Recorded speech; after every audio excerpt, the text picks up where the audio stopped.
Bienvenue donc à cette nouvelle édition, donc déjà Roger Show, consacrée donc à la situation un peu ivoirienne. Et nous allons revenir donc sur un dossier qui fait couler beaucoup donc de salive. Déjà, ça l'aurait pu être depuis donc des années, depuis 2002.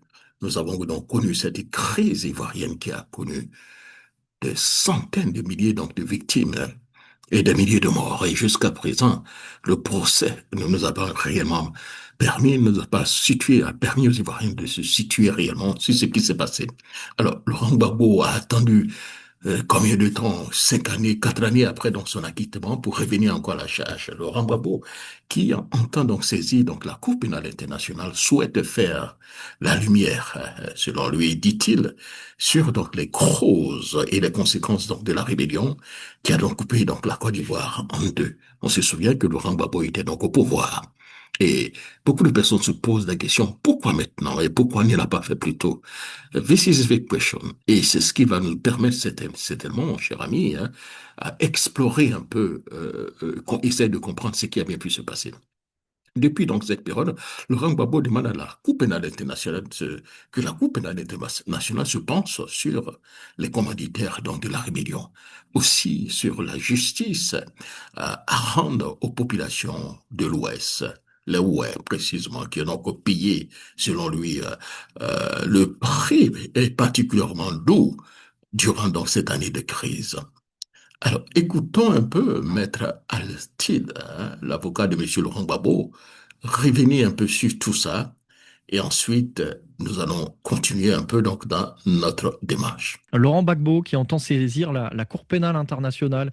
Il veut faire la lumière, dit-il, sur les causes et les conséquences de la rébellion qui a coupé la Côte d'Ivoire en deux à partir de 2002. Laurent Gbagbo qui souhaite que la CPI se penche sur les commanditaires, notamment de la rébellion, et également sur la justice à rendre, selon lui, au Ouest, cette communauté de l'Ouest de la Côte d'Ivoire qui a payé un tribut particulièrement lourd à cette époque. Écoutez, Maître Emmanuel Altilt, il est l'avocat de Laurent Gbagbo.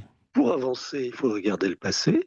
Vous avez justement relevé quelles étaient les trois vraies questions à aborder franchement. Qui les a abordées franchement jusqu'à présent? Personne. Or, ce sont des questions essentielles pour l'avenir de la Côte d'Ivoire, pour éviter de recommencer les mêmes erreurs, pour que la justice soit rendue. Les Oué, les survivants et tous les autres survivants de la crise post-électorale, et pas seulement de la crise post-électorale, mais aussi les victimes de la rébellion. Qu'est-ce qu'ils vont dire si personne ne s'occupe d'eux? Laurent Gbagbo ne cite pas Alassane Ouattara dans sa lettre, mais il semblerait que ce dossier cible particulièrement son ancien rival. Écoutez, lorsque nous déposerons ce dossier, nous ferons des communications, nous ferons des conférences des presses et à ce moment-là, vous en saurez beaucoup plus sur qui a fait quoi. Mais vous avez raison, le point ici, c'est la responsabilité. Il faut que ceux qui ont une responsabilité déterminante, c'est-à-dire les instigateurs et les financiers, les criminels aussi bien entendu, soient identifiés pour pouvoir être poursuivis. Et c'est à cette condition que les Ivoiriens pourront passer outre ces moments terribles et douloureux et avancer ensemble. L'avocat de Laurent Gbagbo,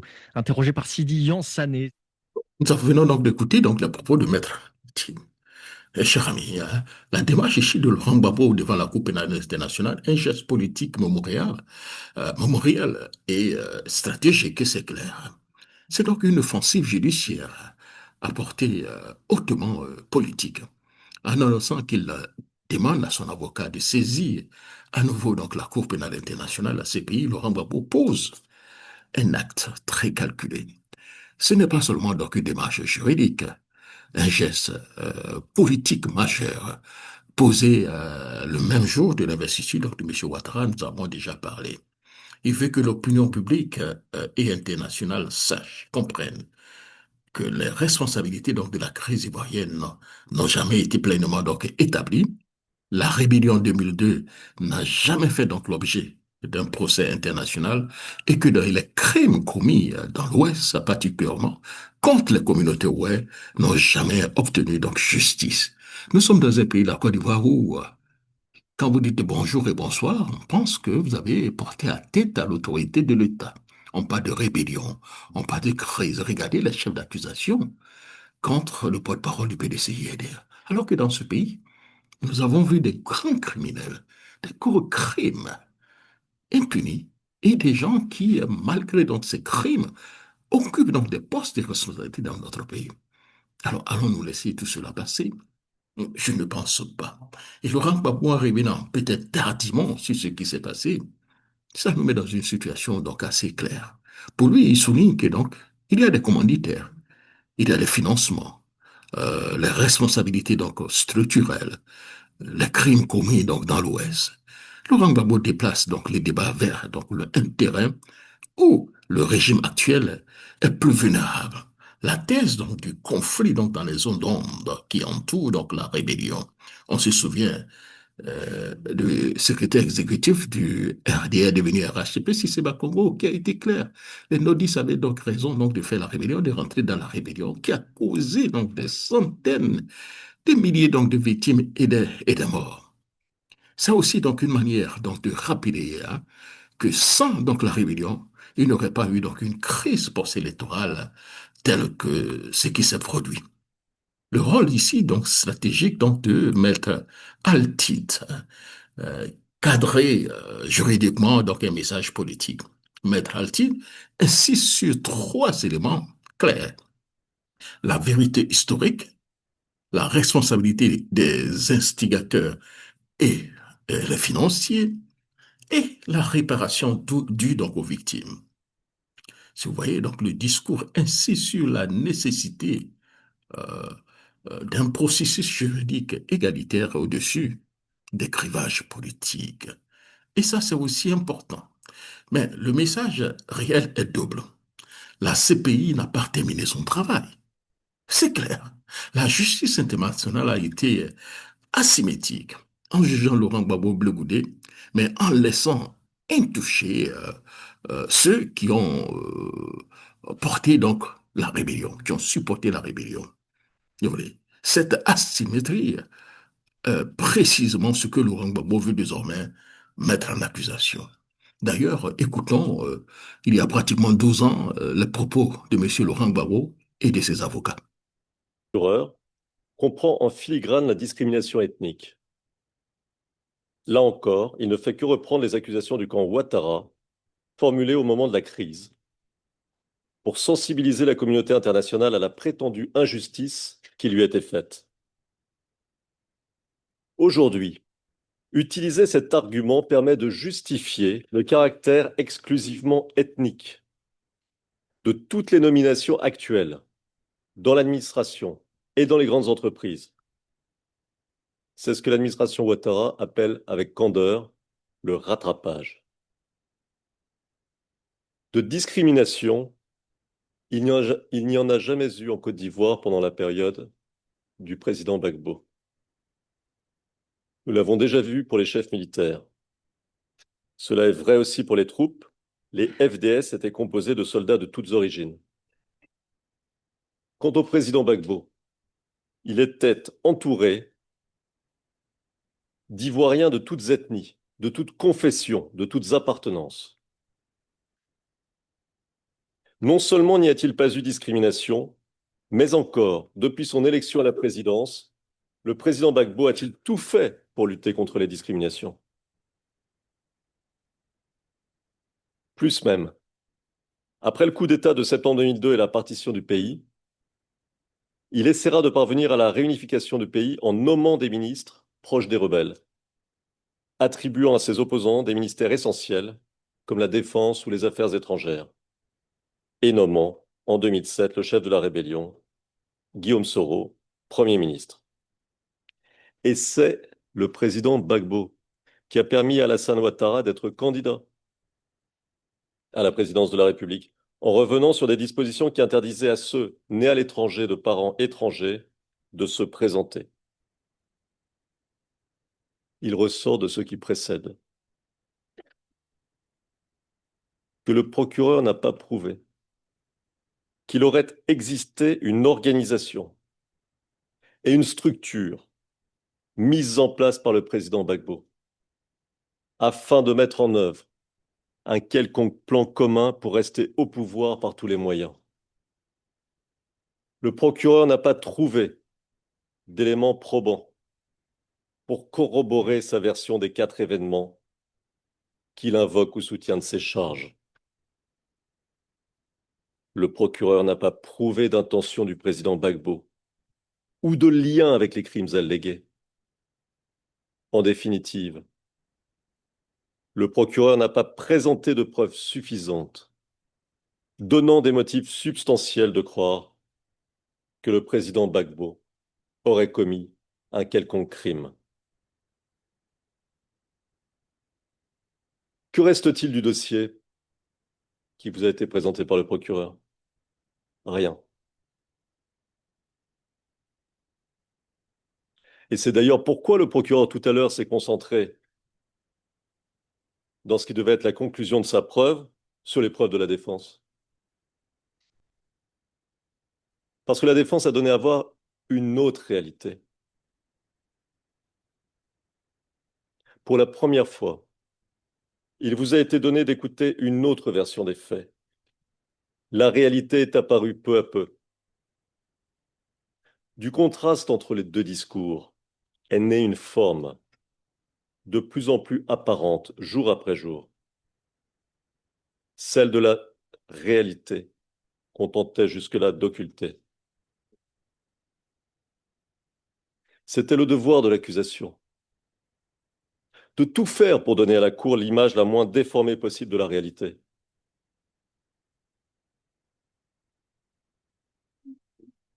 C'est pour cela qu'elle est censée enquêter, pour donner au juge tous les éléments utiles. Et c'est pourquoi elle est censée enquêter à charge et à décharge. A-t-elle enquêté à décharge? Non. Nous l'avons démontré au cours des débats. Elle n'a utilisé aucun des nombreux éléments qui innocentent le président Gbagbo. Plus même, elle ne les a transmis à la défense qu'au dernier moment, et ce parmi une masse immense de documents. Elle s'est contentée, nous l'avons montré, de reprendre sans les vérifier des éléments disparates, d'origines diverses, articles de journaux, rapports d'ONG. Et lorsqu'elle a interrogé les acteurs, elle ne semble pas avoir pris garde aux incohérences, aux contradictions, au flou de leurs déclarations.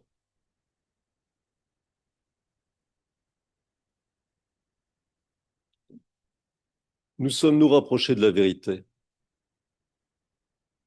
en écoutant l'accusation? Non.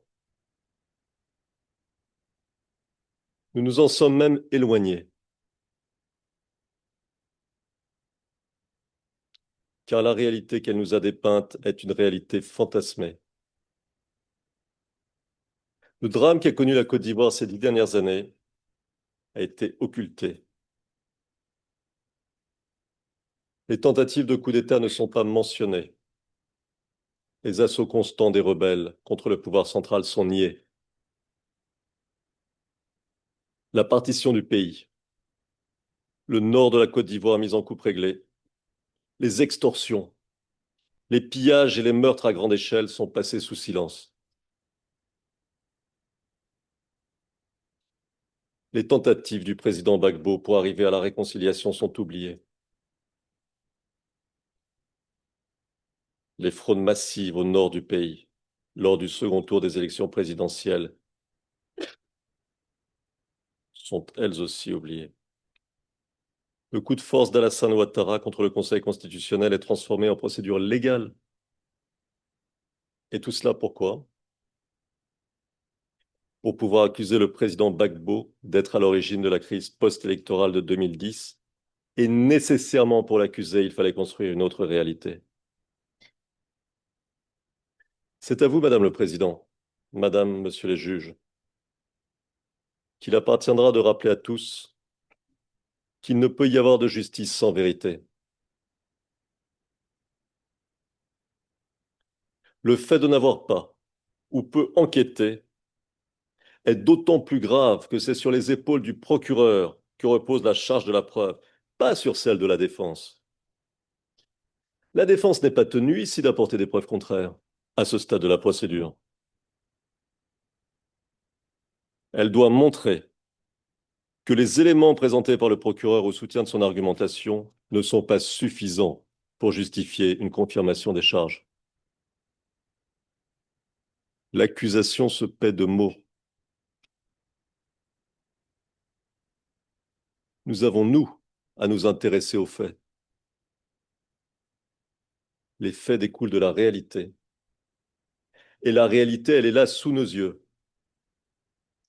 Ce n'est pas celle qui a été décrite de façon biaisée par le procureur. Prenez-en acte. Tirez-en toutes les conséquences et ne confirmez pas les charges contre le président Gbagbo. Ce sera justice et ce sera le meilleur moyen d'œuvrer à une réconciliation nationale en Côte d'Ivoire. Maître Baron va prendre ma suite. Madame la Présidente, honorable juge, la rébellion de 2002 et la crise post-électorale de 2010 sont des événements dont les faits ne m'ont pas été racontés après coup. Par ailleurs, à Abidjan, j'habite un quartier qui se trouve entre le zoo et le quartier Abobo-Samake. Je pense que ces références pourront permettre à l'accusation et à la représentante légale des victimes de deviner où cela se trouve. Alors, les autres des populations qui firent les atrocités, c'est sous mes yeux. Les jeunes gens qui tombent, les personnes égorgées ou brûlées vives, ce n'est pas des vidéos pour moi. Des femmes violées qu'il faut rassurer ne relèvent pas des faits divers. Tout ce vécu, notre passé et notre présent à nous, population de Côte d'Ivoire, l'avenir de nos enfants, tous ces éléments m'imposent l'indécence, sinon la décence, de ne pas faire de la question des victimes un débat d'un match en Coupe Davis ou d'un championnat de ping-pong. Mais je voudrais simplement relever 3 points et dire que le village d'Anakakouté est un village attenant à Abobo.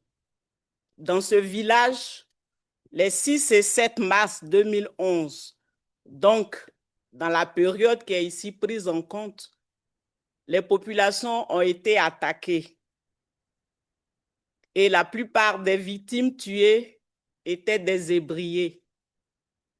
La représentante légale des victimes a-t-elle des ébriés dans sa liste? Je dis tout de suite non. Si j'en crois la liste qu'elle-même a bien voulu nous lire tout à l'heure des origines des victimes. Je le dis et je le répète. En Côte d'Ivoire, les populations ne vivent pas parquées par groupe ethnique dans les quartiers. C'est vrai, il y a des quartiers où des groupes sont dominants, mais le système des cours communes en Côte d'Ivoire et la transportation de nos coutumes villageoises en ville les oblige à vivre en communauté, quelles que soient les origines des groupes qui constituent la population dans la cour commune. Donc, le miracle qui consiste à n'avoir qu'un seul groupe ethnique ou que des membres d'un seul camp tués dans une attaque systématique en Côte d'Ivoire est un miracle possible par l'opération de l'accusation et de la représentante légale des victimes, mais c'est hélas un miracle qui est un drame pour la Côte d'Ivoire. Madame la Présidente, Madame, Monsieur les juges, je voudrais continuer mon propos sur des choses beaucoup plus générales pour vous dire qu'après ces 30 heures d'audience, les Ivoiriens, toutes ces personnes qui tressaillent au nom Côte d'Ivoire, les Africains ou des non-Africains qui pleurent l'Afrique au travers de la douloureuse histoire de la Côte d'Ivoire sont, à la fin de notre audience, en tristesse et espoir. Tristesse devant une accusation qui déforme l'histoire pourtant bien récente. L'histoire de la Côte d'Ivoire. L'accusation en a fait une caricature qui ne lui a pas permis de pouvoir saisir les enjeux et de comprendre la réalité dans la crise dans ce pays. Certes, on me dira que dans ce prétoire pour aujourd'hui, c'est Laurent Gbagbo qui est concerné par la procédure. Mais faut-il le rappeler, le droit pénal et toute discussion relative à des charges pénales ne se nourrissent que de la réalité du terrain traité. En déformant les faits, l'accusation ne peut présenter un dossier de qualité à votre cour. Madame la Présidente, Madame, Monsieur les juges, actuellement en Côte d'Ivoire se chante un hymne, l'hymne à la réconciliation. Dans ce hymne, la justice judiciaire ou juridictionnelle est présentée comme l'élément incontournable et préalable. Alors, peut-on rendre justice en faisant fi de la réalité? La réponse est évidemment non. La réconciliation, je vais vous dire, en Côte d'Ivoire, ce qu'on attend de la réconciliation, c'est l'écoute de tous. Car dans cette histoire, chacun veut être entendu dans sa détresse pour repartir grâce au dialogue et regarder ensemble avec les autres pour la construction de la Côte d'Ivoire. Une histoire trahie ouvre, on l'a déjà indiqué, à de nouvelles violences parce qu'elle nie la souffrance des victimes et n'identifie pas les vraies causes du conflit pour en résoudre les problèmes posés. Dans ces conditions, peut-on se reconstruire et construire ensemble? Comme vous le voyez, la réconciliation ne peut se faire que si la vérité est respectée, et c'est le respect de la vérité qui fait la justice. Est-ce la vérité de la défense qui doit, comme un clair de lune sur la plaine, dissiper la nuit des allégations du compte divers de l'accusation? Madame la Présidente, honorable juge, à cette interrogation, les populations de Côte d'Ivoire et d'ailleurs, les amis de la Côte d'Ivoire répondent avec espoir. La lumière triomphe toujours des ténèbres et quelle que soit la longueur de la nuit, le jour finit par se lever. Je vous remercie.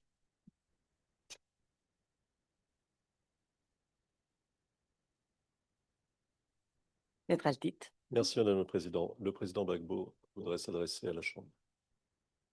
Madame la Présidente, Madame et Messieurs les juges,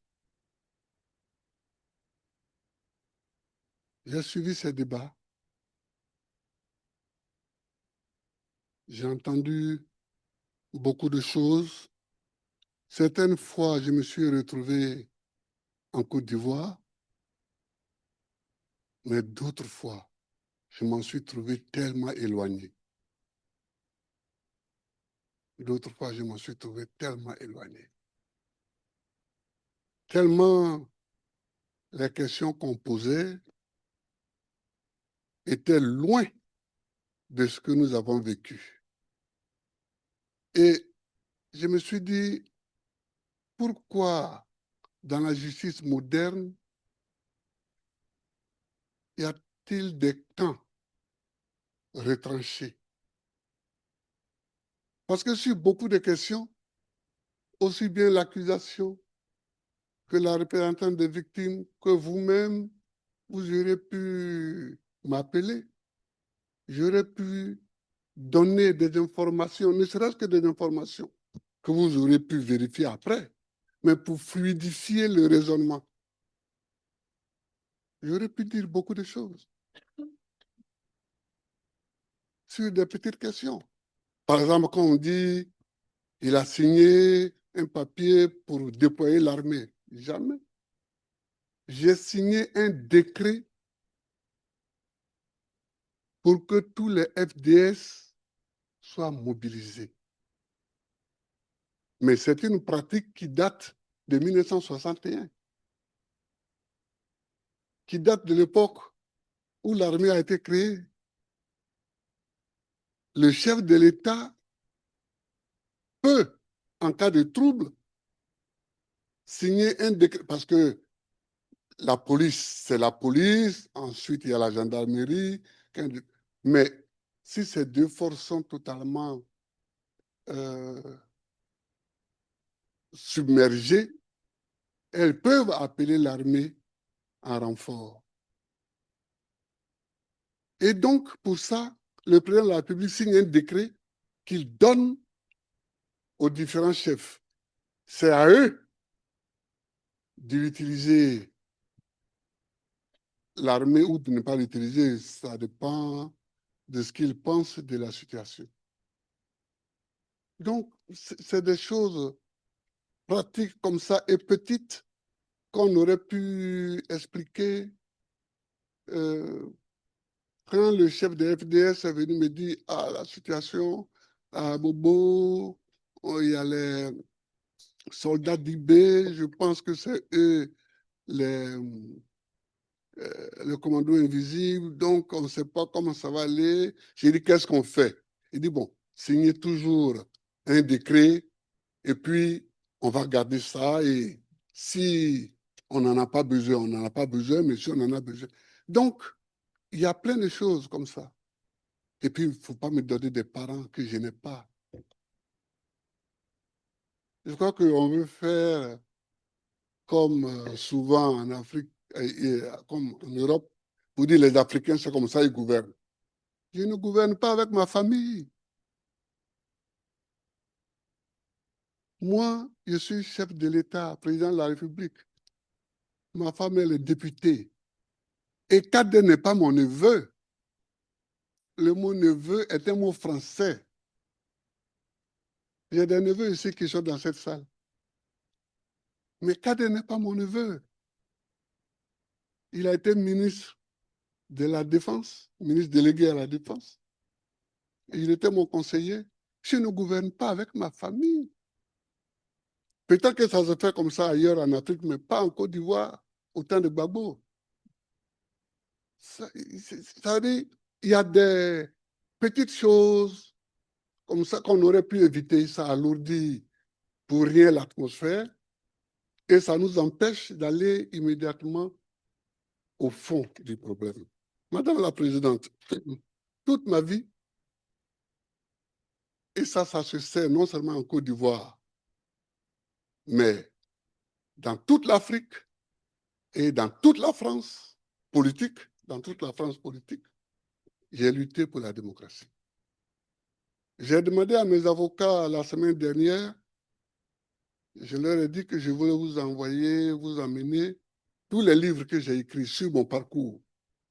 Ils ont dit que c'est trop tard pour introduire ces livres-là. Mais quand on aura tout fini, quel que soit le résultat, quel que soit ce que vous déciderez, j'enverrai un lot des livres de Gbagbo au bureau du procureur. Je vous enverrai un livre des livres de Gbagbo parce que, en fait, c'est ça, l'homme.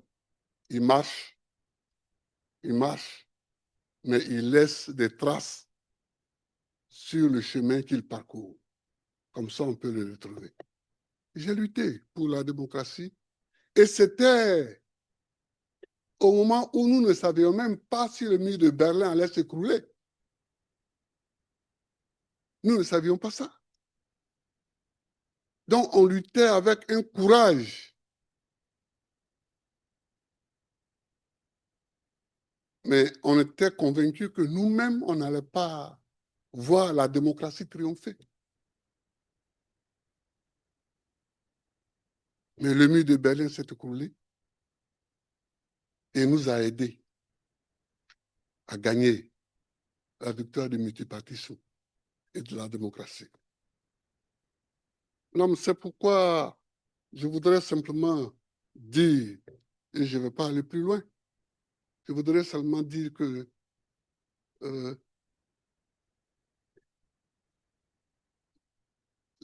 Madame la procureure, puisque ça existe maintenant en français, hein, on met un E à la fin, Madame la procureure a dit une phrase qui m'a un peu choqué, en disant que nous ne sommes pas là pour voir qui a gagné les élections et qui ne les a pas gagnées. Mais on ne peut pas parler, on ne peut pas débattre de la crise post-électorale et ne pas savoir comment les élections se sont passées. Qui a gagné les élections? Parce que c'est celui qui ne les a pas gagnées qui a semé les troubles. Je crois que c'est ça la logique. Donc, la question est là. Qui a gagné les élections? Et donc, quand je demandais qu'on recompte les voix, ce n'était pas une phrase en l'air. Vous avez vu vous-même les documents dont dispose l'accusation et sur lesquels les voix des électeurs sont répertoriées.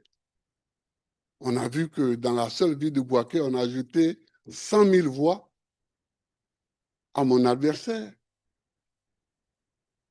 Donc, madame, c'est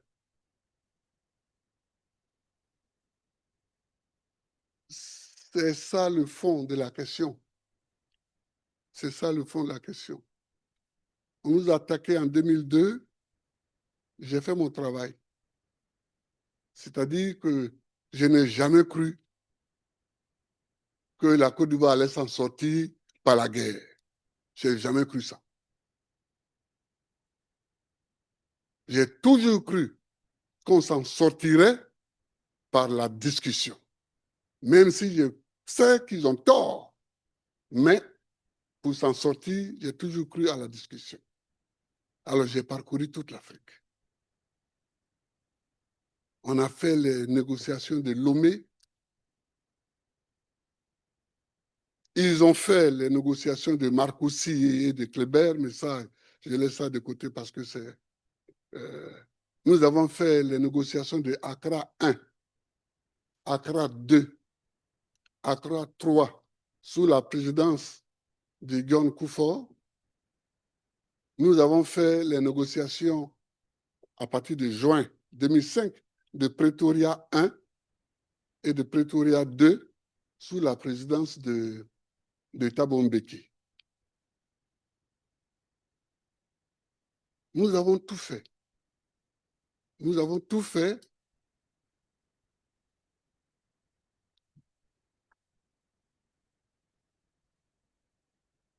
Nous avons tout fait pour que la discussion avance. C'est à Pretoria. C'est à Pretoria que j'ai demandé à Thabo Mbeki de m'aider à trouver une solution légale pour que Alassane soit candidat. Parce que ça empoisonne la situation. C'est à Pretoria en 2005. Nous nous sommes retrouvés, Thabo Mbeki, Konan Bédié, Ouattara et moi-même. J'ai demandé à Ouattara de faire la traduction, entre Thabo Mbeki et moi. C'est là que je leur ai dit que ça ne me gênait pas que Ouattara soit candidat. Mais comme mon électorat aussi est là, donc il faut que Thabo Mbeki nous écrive à nous tous à Abidjan pour que après je puisse prendre une décision. Je ne mets pas l'article 48 de la Constitution.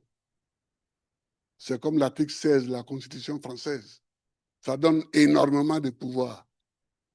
Mais ce jour-là, j'ai pris l'article 48 de la Constitution et j'ai permis à Ouattara et à Bédié, d'être candidats. Donc, madame, voilà ce que je voulais vous dire. Voilà ce que je voulais vous dire. Nos pays, nos États, et ce sera mon dernier point, sont fragiles. Nos États sont fragiles. Et chaque fois qu'un chef d'État européen ou occidental me disait « Faites la démocratie en Afrique », je lui disais « Nous avons besoin de la démocratie, non pas parce que vous le dites, mais parce que nous-mêmes, nous en avons effectivement besoin pour construire nos États. » Madame, regardez la Côte d'Ivoire. Si nous n'employons pas la démocratie,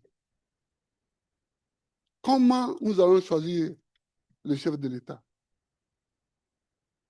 Il y a à l'est, adossé à la frontière ghanéenne, les Akans, qui ont un mode à eux pour choisir les chefs de village ou de canton ou leur roi.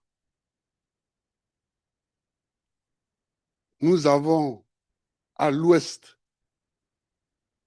un pouvoir éparpillé.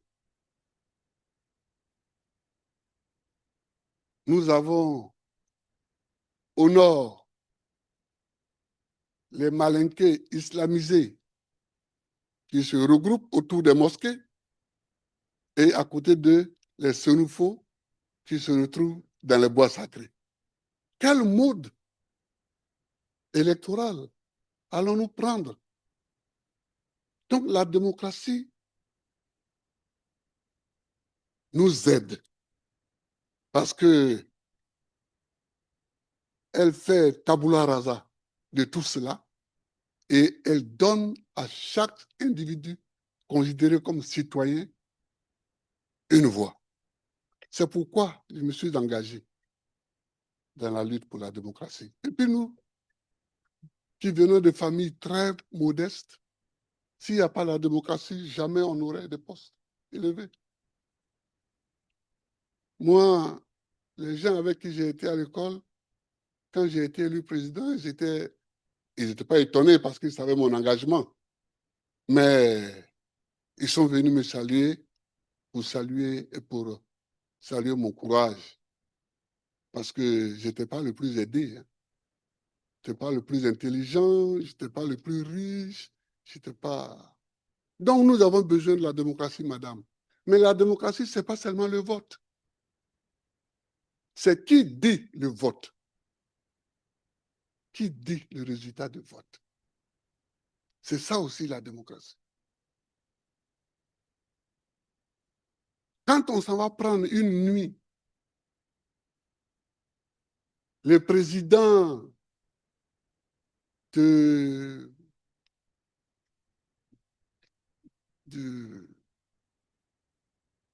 groupement électoral, qu'on l'amène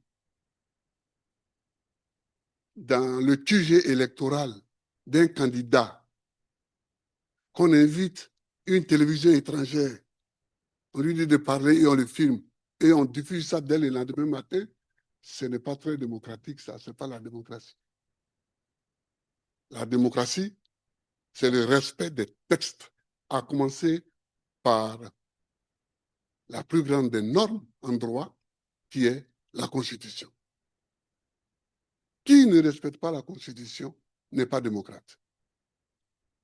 Madame, c'est parce que j'ai respecté la Constitution qu'on veut me mener ici. Alors, bon, je suis là, mais je compte sur vous. Je compte sur vous parce que je souhaite que tous les Africains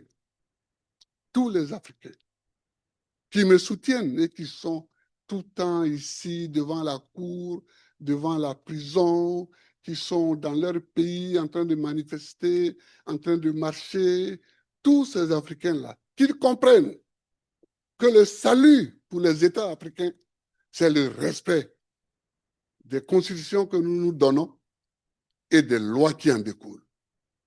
Je vous remercie, madame. Cher ami, en conclusion, beaucoup reste à faire. Les crimes n'ont pas encore été jugés.